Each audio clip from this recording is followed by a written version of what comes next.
তাইলে আমার সন্তানরা কি আমার আমল বন্ধ করতে পারবে? দোকানে আমল বন্ধ করতে পারবে?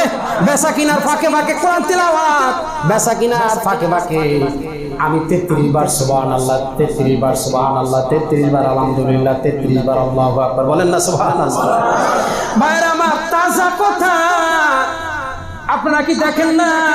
আল্লাহ বলেন আমারে যদি ভয় করো আমি তোমাদের সাথে, সুবহানাল্লাহ। চট্টগ্রামে যুদ্ধ বিমানে বিধ্বস্ত, ঠিক নেই? খবর দেখেন না? চট্টগ্রামে বিমান বিধ্বস্ত, আগুন লাগছে, প্যারাশুট দিয়া 2 জন নেমে গেলেন। একজনের বাঁচিয়ে দিলেন কে? একজনের নিয়ে গেলেন কে? 2 জন প্যারাশুট দিয়া নামলেন। দুজন নিয়ে যাইতে পারত কে? চাইলে দুজনের রাখতে পারত কে?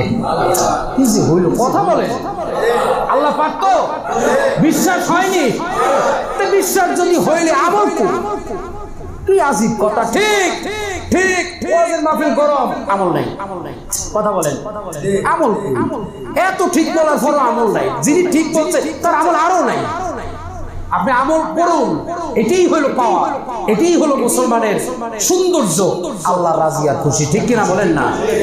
ভাইয়েরা আমার, হেথ্রো এয়ারপোর্টে আর কেমনে বুঝাইবেন? যদি এরপর কেউ আমলে না আসে, পরিবর্তন না হয়, তাহলে অবশ্যই আল্লাহ রাগ, তাকে সিলমোহর মেরে দেওয়া হয়েছে, কারণ তার কলম নরমই হয় না, ঠিক কিনা বলেন? হেথ্রো এয়ারপোর্ট থেকে বিমান ছেড়ে গেলেন।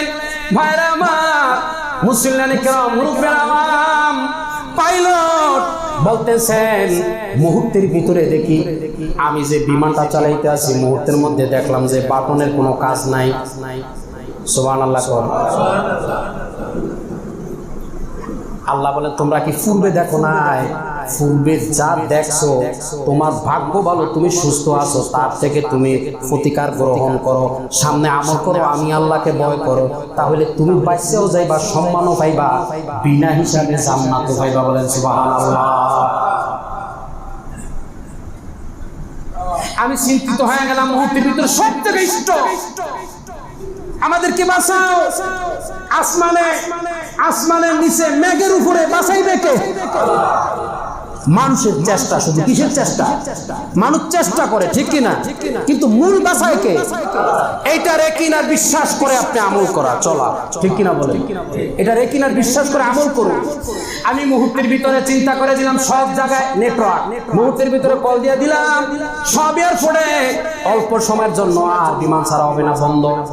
কারণ হলো আমি আটকিয়ে গিয়েছি, কেন যেন আমার বাটনে কোনো কাজ করে না, আমি যে নিচে নামবো বাটনে কোনো কাজ করতেছে না। আল্লাহ তারা ঈমান দিবে, বলেন সুবহানাল্লাহ। আল্লাহ তারা মুসলমান বানাই দিবে, বলেন সুবহানাল্লাহ। এখন আমি তো শেষ, সব জায়গায় কল বন্ধ হয়ে গেছে। এখন মুহূর্তের ভিতরে আর ছাড়া যাবে না, আর কেউ বিমান ছাড়বে না। আমরা চতুর্দিক থেকে চলে আসলাম, তাকে কিভাবে হেল্প করা যায়। মানুষ হাজারো যদি হেল্প করে, আল্লাহ যদি যেটা না চায়, হাজারো হেল্পের কারণেও সে বাঁচতে পারবে না, ঠিক কিনা বলেন না? এটার নামে এটার নাম বিশ্বাস, মুসলমানের বিশ্বাস। কার বিশ্বাস?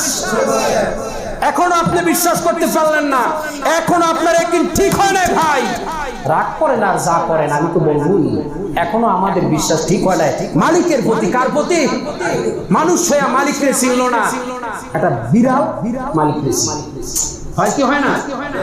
মানুষ হয়ে চিনতে পারে। আমি মুহূর্তের ভিতরে খবর দিয়ে দিলাম, সবাই চলে আসবে। আমার মনে হইল মুসলমান তো পাওয়ারফুল, মুসলমানের জবান পাওয়ারফুল, কোরআনুল কারীম পাওয়ারফুল, মুসলমানের আল্লাহ তো পাওয়ারফুল। ইয়া ইলাহি মুঝসে মুঝকো দূর কর, তাকে দেখো মুজুমে তুজুকো এক নজর। শেষ করে দিলাম। মুসলমানের আল্লাহর পাওয়ার তো বেশি, ঠিক কিনা? আমি মুহূর্তের ভিতরে বললাম বিসমিল্লাহ, সবাই বলেন বিসমিল্লাহির রহমানির রহিম। আল্লাহু আকবার বললাম। আহা, বিসমিল্লাহ।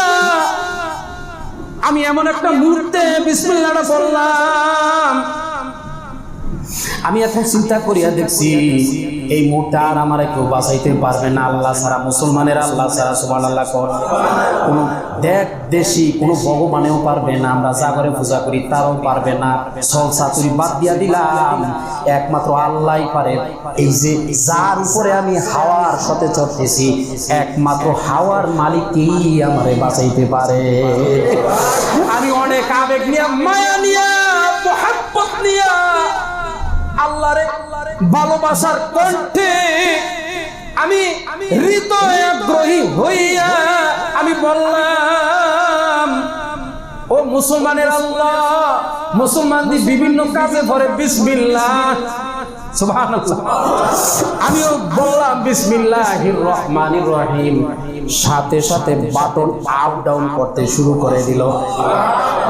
সবাই পাইলট চলে আসছে, নিচে নামছে সহি সালাম মতো। তুমি না ধোঁকাবাজ, তুমি বললা যে শেষ মুহূর্তের ভিতরে তুমি ধ্বংস হয়ে যাইবা, তা তুমি তো সহি সালাম মতো আসলা, কি ঠিক কিনা? ভাইজান, এই সমস্ত কথা আর আপনাদের সাথে চলবে না। ওলামায়ে কেরাম লাগবে, আল্লাহর ওলি লাগবে, ডাকবেন। সুবহানাল্লাহ। ডাক দিছে হুজুর। আচ্ছা ঘটনা বলেন। এখানে তো প্রফেসরদের কথা, কিন্তু হুজুর কি করবে? আচ্ছা আনলাম, ওলামায়ে কেরাম আনলাম। দেন বলেন আপনার সমস্যা কি? মুহূর্তের ভিতরে সব জায়গায় ভয়ানক পরিস্থিতির শিকার, মানুষের অন্তরে এমন অবস্থা হয়ে গেছে। কি হয়েছে বলেন? আমি নিরুপায়, আমি দেখলাম 1 সেকেন্ডে 2 সেকেন্ডে জুলির সাথ হয়ে যাওয়া লাগবে, ঠিক কিনা বলেন? বিমানে আগুন ধরলে পড়তে আর মরতে কিন্তু বেশি সময় লাগে না, ঠিক কিনা? আমি চিন্তা করলাম যত কথাই বলি নিচ থেকে আমার সহযোগিতা করলেও আসমানের নিচে মেঘের উপরে বাতাসের এখানে একমাত্র বাতাসের মালিক স্রষ্টাই আমার সহযোগিতা করতে পারবে। অনেক কেন্দ্রিক কথা মনে পড়ে গেল। শেষ। এবার আমি যখন চিন্তা করলাম যে বিসমিল্লাহ বলি, আমার হৃদয়ের ভিতরে কেন যেন জ্বলন আইসা পড়ছে। এই জন্য আমি তোমাদেরকে বলি, মুসলমানরা তো এখন পর্যন্ত আল্লাহরে দেখো নাই, আমি কিন্তু আল্লাহরে সামনে তুলে দেখছি। বোঝে নাই আমার কথাগুলি? দেখছে? মুসলমানরা কিন্তু আল্লাহরে এখনো দেখো নাই। ওলামায়ে কেরামের সামনে বলতেছে, আমি বেদিন হয়ে আমি তোমাকে আল্লাহরে অল্প সামনে তুলে দেখছি। বলেন সুবহানাল্লাহ। কেমন অল্প সামনে তুলে দেখলা? আমি তো শেষ পুষ্ট হয়ে যাইতাম, সালি হয়ে যাইতাম, কিন্তু তখন আমার মনে হলো বিসমিল্লাহির রহমানির রহিম বলিয়া দেখি না কি হয়। DCR button automatic up down শুরু করে দিল। সুবহানাল্লাহ। পরে আমি বাচ্চা আইছি, বিদায় লাগবেন নাই নাস্তিকবাদী, প্রয়োজন নাই হিন্দু বৌদ্ধ খ্রিস্টান, এটি আমি এক্সরে হনার করি না। আমারে পরে দেন লা ইলাহা ইল্লাল্লাহু মুহাম্মাদুর রাসূলুল্লাহ বলেন সাল্লাল্লাহু আলাইহি ওয়াসাল্লাম। এজন্য